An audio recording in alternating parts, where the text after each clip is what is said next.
बिस्मिल्लाहिर्रहमानिर्रहीम, अस्सलाम वालेकुम। Welcome to my YouTube channel last students platform. इस वीडियो में हम पढ़ेंगे कैपिटल और उसके types under companies act 2017। Capital का सिंपली मतलब है फंड्स जो कंपनी रेज करती है अपनी ऑपरेशंस को फाइनेंस करने के लिए, कंपनी को ग्रो करने के लिए, इन्वेस्टमेंट करने के लिए, प्रोडक्ट्स को प्रोड्यूस करने के लिए और उसको कस्टमर्स को ऑफर करने के लिए। तो सिंपली अगर मैं कहूँ, कैपिटल का मतलब है पैसे, मनी, जिन पैसों की कंपनी को जरूरत होती है जब कंपनी इनकॉर्पोरेट की जाती है उस कंपनी को रन करने के लिए, ऑपरेट करने के लिए और इन्वेस्टमेंट करने के लिए।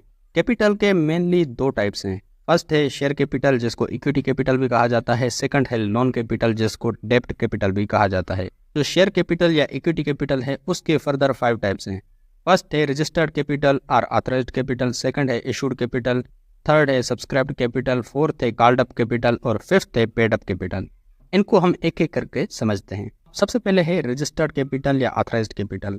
ये कैपिटल का ऐसा अमाउंट है जो मेमोरेंडम ऑफ एसोसिएशन में स्पेसिफाई किया जाता है। ये मैक्सिमम अमाउंट होता है जो कंपनी रेज करना चाहती है। मिसाल के तौर पर एक कंपनी इनकॉर्पोरेट हुई, रजिस्टर हुई, अब उनको 2 डॉक्यूमेंट्स सबमिट करने होते हैं, MOA मेमोरेंडम ऑफ एसोसिएशन और आर्टिकल्स ऑफ एसोसिएशन। अब मेमोरेंडम ऑफ एसोसिएशन पे उनको ये मेंशन करना होता है इस कंपनी के लिए कितने फंड्स की जरूरत है, तो उस पे उस कंपनी को ज्यादा से ज्यादा अमाउंट लिखना होता है।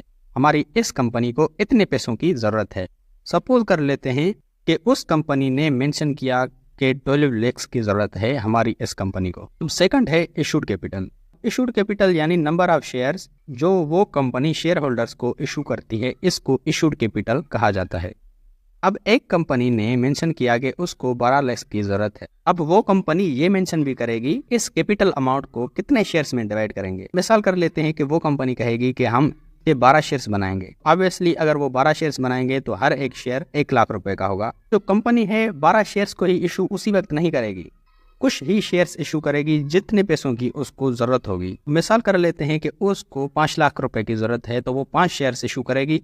जो रिमेनिंग कैपिटल है उसको अनइशूड कैपिटल माना जाएगा। जो इशूड कैपिटल होगा वो रजिस्टर्ड कैपिटल से ज्यादा नहीं होगा। यानी अगर उन्होंने 12 लाख रुपए मेंशन किए थे, 12 लाख कैपिटल की जरूरत है, तो वो कंपनी या तो 12 शेयर्स इशू करेगी 12 लाख रुपए के, या फिर उससे कम करेगी, उससे ज्यादा नहीं कर सकती। इशूड कैपिटल का एग्जांपल ले लेते हैं। उस कंपनी ने 5 लाख रुपए के शेयर्स इशू कर दिए। थर्ड है सब्सक्राइब कैपिटल। अब जितने शेयर्स कंपनी ने इशू किए उसके बाद कितने लोगों ने सब्सक्राइब किया, जितने शेयर सब्सक्राइब होंगे उसको सब्सक्राइब्ड कैपिटल कहा जाएगा। हम मिसाल कर लेते हैं कंपनी ने 5 शेयर्स इशू किए थे तो सारे लोगों ने उसको सब्सक्राइब नहीं किया, सिर्फ 4 ही लोगों ने वो शेयर्स खरीदे, यानी 4 लाख के हुए। सब्सक्राइब्ड कैपिटल यानी शेयर होल्डर्स हैं वो एग्री हो जाते हैं कि वो कंपनी को कंट्रीब्यूट करेंगे, तो वो शेयर होल्डर्स बाय एप्लीकेशन उसको सब्सक्राइब कर सकते हैं। अब फोर्थ है कॉल्ड अप कैपिटल। 4 लोगों ने उस कैपिटल को सब्सक्राइब कर लिया, यानी 4 लाख रुपए वो देने को एग्री हैं। अब कंपनी को फिलहाल जरूरत है 3 लाख रुपए की, तो कंपनी उन लोगों को कॉल अप करेगी, उन्हें कहेगी कि आप 3 लाख रुपए पे करो। इसको कॉल्ड अप कैपिटल कहा जाता है। यहाँ पर कंपनी को फिलहाल सिर्फ 3 लाख रुपए की ही जरूरत थी। फिफ्थ और लास्ट है कि पेड अप कैपिटल। कंपनी ने उन 3 लोगों को कॉल अप किया कि फिलहाल आप लोग आओ। अब उन 3 लोगों में से एक्चुअली कितने लोग आए, हम एग्जांपल ले लेते हैं कि 2 लोग आए और उन्होंने 2 लाख रुपए पे किए, तो ये है पेड अप कैपिटल। अब हम इन काइंड्स को समराइज करते हैं। अब सबसे पहले है कि रजिस्टर्ड कैपिटल या ऑथराइज्ड कैपिटल। एक कंपनी जब इनकॉर्पोरेट हुई है तो उसको मेमोरेंडम ऑफ एसोसिएशन पे ये मेंशन करना होगा उसको कितने फंड्स की जरूरत है। मिसाल ले लेते हैं कि उस कंपनी ने मेंशन किया 12 लाख। सेकंड है इशूड कैपिटल। वो कंपनी सारे 12 लाख रुपए के शेयर्स इशू नहीं करेगी, सिर्फ उतने ही करेगी जितने उसको लगता है कि जरूरत है। उस कंपनी ने 5 लाख रुपए के शेयर्स इशू कर दिए। सेकंड है सब्सक्राइब कैपिटल। 5 लाख रुपए के शेयर्स उस कंपनी ने इशू किए हैं, उस 5 लाख रुपए के शेयर्स को कितने लोगों ने सब्सक्राइब किया। अब मिसाल ले लेते हैं 4 लाख रुपए के शेयर्स सब्सक्राइब किए गए। फोर्थ है कॉल्ड अप कैपिटल।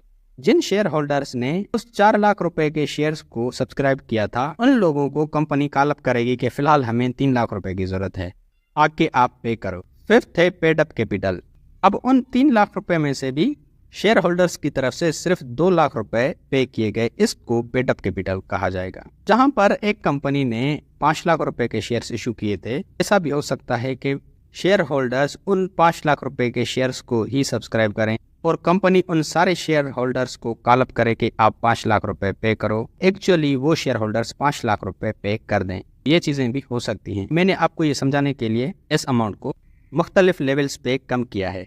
अब कैपिटल का सेकंड टाइप है लोन कैपिटल या डेब्ट कैपिटल।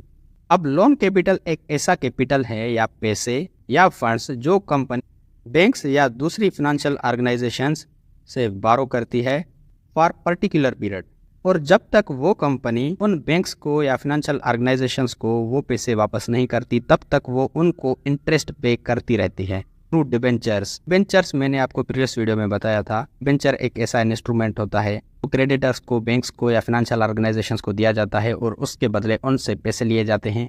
ये स्पेसिफाइड टाइम तक होता है। जब तक ये होता है तब तक वो कंपनी उन लोगों को इंटरेस्ट पे करती रहती है। जैसे ही उस डिबेंचर की डेट पूरी हो जाती है उस कंपनी को इन लोगों को पैसे वापस करने होते हैं। दोस्तों, ये था हमारा आज का टॉपिक। उम्मीद है कि आपका कंसेप्ट क्लियर हो गया होगा। रिक्वेस्ट एक ही करूंगा कि एक कोई सा भी कमेंट लाजमी कर दो, और अगर आपको कंपनी एक्ट के दूसरे वीडियोस देखने हैं तो आप मेरे चैनल की प्लेलिस्ट विजिट कर सकते हैं।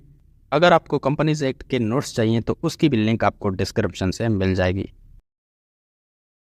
अगर आपको लॉ के रिगार्डिंग किसी भी टॉपिक की वीडियो चाहिए तो वो टॉपिक लिख के साथ में एलएसपी लिख के सर्च करेंगे तो आपको सबसे पहले मेरी वीडियोस मिल जाएंगी, जिससे आप अपना इजीली कंसेप्ट क्लियर कर सकते हैं। या फिर अगर आप मेरे चैनल की प्लेलिस्ट में जाते हैं तो वहाँ पर आपको हर सब्जेक्ट की अलग से प्लेलिस्ट मिल जाएगी, जहाँ पर उस सब्जेक्ट के सारे वीडियोस मिल जाएंगे आपको।